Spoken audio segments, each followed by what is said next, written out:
So ito po bago natin pag-usapan yung kay Alden Richards sa It's Showtime. Okay, ito muna, sasagutin ko muna yung post ni Board Productive kung saan sinama niya yung mukha ko. Buti naman tinakpan yung mata ko, so salamat na din. Okay, kung saan kinokonekta niya yung joke ni Joey De Leon na taong ahas kay Rochelle daw ng sex bomb. Okay, so labo nga pero basahin ko muna yung part na kasama ako, tapos tsaka natin sagutin. Malalawak ang mga isip ng pro TVJ. Okay? Quotation marks.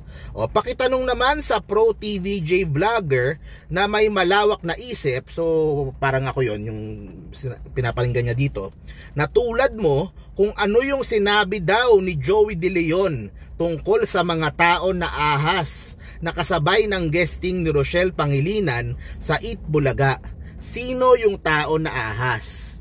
Okay, so parang kinokonekta niya na pinaparinggan daw ni Boss Joey itong si Rochelle.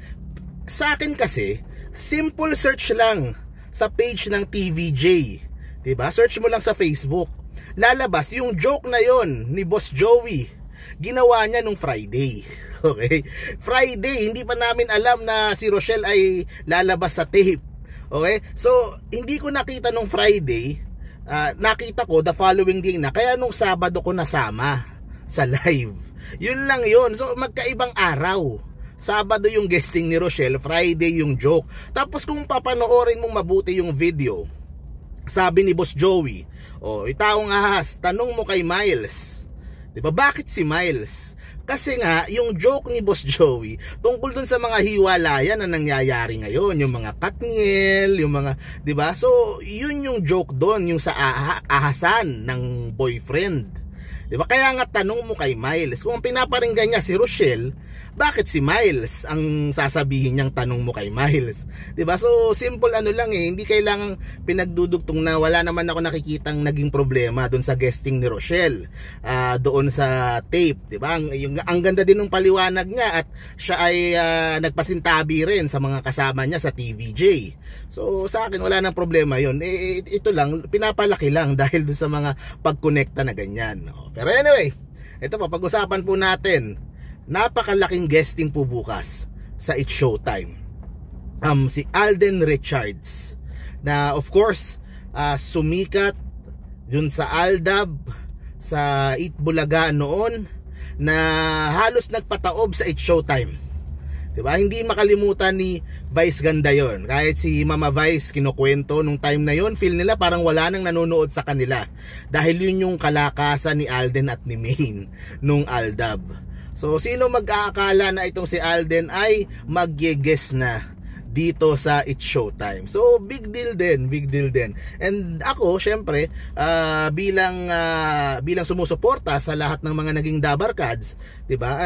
Ako kumbaga gusto ko din makita si Alden syempre na pinopromote at yung kanyang bagong movie with Sharon at spreading his wings. Okay? At bagong mga collaborations, bagong mga kahit nakatapat pa ng TVJ. So, natutuwa din ako na nandun siya sa It's Showtime. Pero, yun na nga, mas pinili ni Alden na mas mag-promote dito sa It's Showtime kesa doon sa noontime show ng tape. Siguro out of respect din for TVJ. Ang tanong dyan, gaano kaya katagal bago mag-guest na rin si Alden doon sa tape for promotion. So hindi ko masabi. At isa pang tanong din natin, gaano kaya katagal bago siya payagan ng GMA na mag-guesting man lang dito po sa EAT. Sa akin sana isang tabi yung mga station wars and diba? So hayaan na mag-guest si Alden sa EAT kasi I'm sure nami-miss din niya yung mga Dabarkads, yung TVJ, 'di ba? So guesting lang naman isang beses lang naman 'yon. Promote lang naman ng movie nila ni Ma'am Sharon. So nakakatuwa lang din na sino mag-aakala, 'di ba? Nang after how many years ng kasikatan ng Aldab, makikita na natin for the first time si Alden sa It's Showtime. Pero ngayon nga, mas inuna niya, mas pinili niya yung It's Showtime kaysa lumabas doon sa tape. Personal na decision niya yon. So syempre respetuhin natin. In the same way na yung kay Rochelle, 'di ba? Nag-decide din siya syempre hindi ko alam kung anong mga issues niya or kung anong sitwasyon niya doon sa mga nasa EAT. Pero syempre respetuhin din natin kasi nagtatrabaho din naman si Rochelle. And ang maganda nga, hindi na kasing init nung simula nung away, mas yung mga tao mas kalmado na ngayon. Talagang mas na nila, nagtatrabaho si Rochelle, hindi ko lang mapapanood Rochelle kasi EAT ang pinapanood ko, ganun. Pero wala na halos ako makita na nagalit laban dito kay Rochelle. Sabi ng Rochelle, pinatagal din naman niya ng 7 months, ganun. Ay, 7 months, ilang buwan na ba bago wala yung TVJ? O ilang buwan, pinatagalan niya ng ilang buwan bago siya nag-guesting dito sa tape. So, ayan, marami din naman siyang kilala dyan. Matagal din naman siya with tape noon sa Itbulaga. So, yun na yun. At least, mas nagiging hindi na kasing tense noon dati.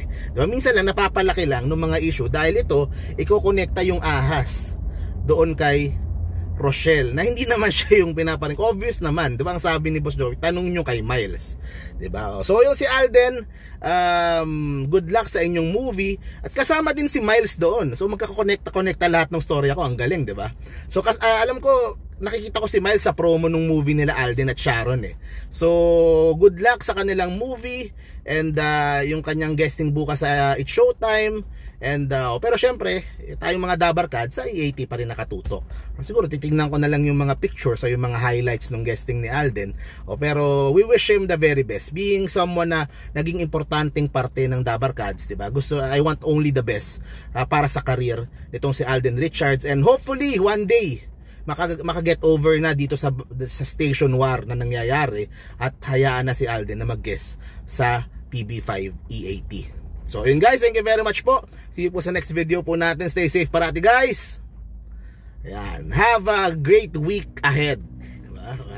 Another week na naman po ng EAT. Bye bye.